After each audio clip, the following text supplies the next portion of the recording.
BJP আরেকবার ক্ষমতায় এলে কি কি হতে পারে? সংক্ষিপ্ত চিত্র, পুরোটা না। 1, 2025-এ আরএসএসের 100 বছর পূর্তি, ভারতকে হিন্দু রাষ্ট্র ঘোষণা।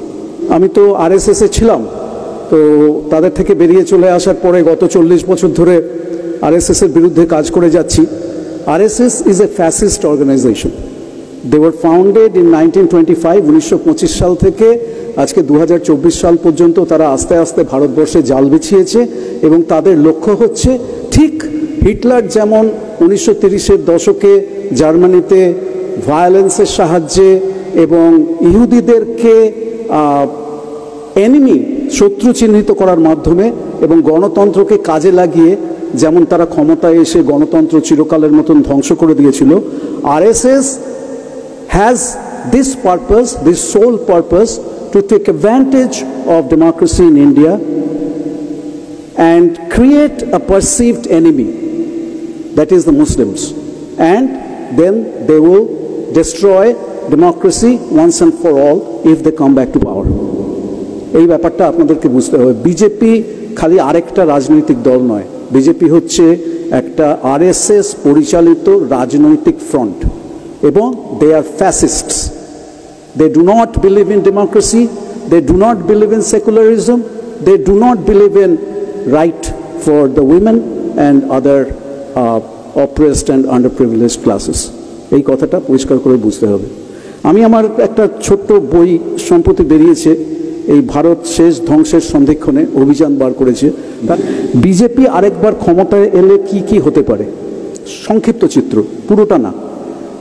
1, 2025-এ আরএসএসের 100 বছর পূর্তি, ভারতকে হিন্দু রাষ্ট্র ঘোষণা। নাম্বার 2, অর্থনীতির সম্পূর্ণ বেসরকারীকরণ। নাম্বার 3, মার্কিনী মডেলে সর্বময় কর্তৃত্বে রাষ্ট্রপতি বা প্রেসিডেন্ট চালিত সরকার। 4, ইসরায়েল মডেলে সংখ্যালঘুদের প্রান্তিক শ্রেণীতে পরিণত করা এবং তাদের কর্ম ও বসবাসের স্বাধীনতা চূড়ান্তভাবে খর্ব। 5, হিন্দিকে একমাত্র জাতীয় ভাষা ঘোষণা।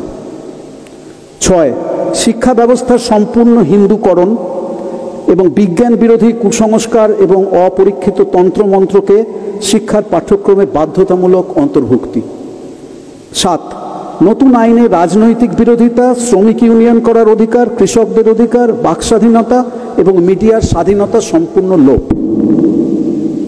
8, সারা দেশে এবং বিশেষ করে সীমান্ত এলাকায় হিটলারের গেস্টাপো বাহিনীর অনুকরণে গুপ্তচর বৃত্তি ও নজরদারি বাহিনী তৈরি, যেখানে আরএসএস ও গেরুয়া শিবিরের কর্মী ও স্বেচ্ছাসেবকদের কর্মসংস্থান হবে।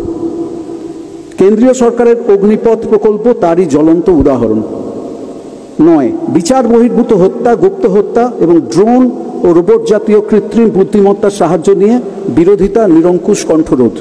10, আমেরিকা এবং ইসরায়েল মডেলে প্রাইভেট বন্দিশালা নির্মাণ ও সম্প্রসারণ। দেশের বিভিন্ন স্থানে ইতিমধ্যেই কিছু প্রাইভেট ডিটেনশন ক্যাম্প তৈরি হয়েছে আমেরিকার মডেলে। উদাহরণস্বরূপ আসামে তৈরি বিশ্বের দ্বিতীয় বৃহত্তম ডিটেনশন ক্যাম্পে একসঙ্গে প্রায় 3000 বন্দীকে রাখা যাবে। তারপর বিনামূল্যে বা নামমাত্র পারিশ্রমিকে বিভিন্ন লাভজনক সংস্থার কন্ট্রাক্ট দিয়ে এইসব বন্দীদেরকে দিয়ে কাজ করানো হবে, ঠিক আমেরিকা ও ইসরায়েলের মডেলে। 11, নারী স্বাধীনতা এবং আধুনিক বিজ্ঞানসম্মত চিন্তাভাবনার সার্বিক ধ্বংস। 12, পাকিস্তান, বাংলাদেশ ইত্যাদি দেশের বিরুদ্ধে আগ্রাসন, অখণ্ড ভারত প্রতিষ্ঠার লক্ষ্যে। 13, জাতীয় সঙ্গীত এবং জাতীয় পতাকার পরিবর্তন। এবারে আপনারা ভেবে দেখুন কি করবেন। নমস্কার।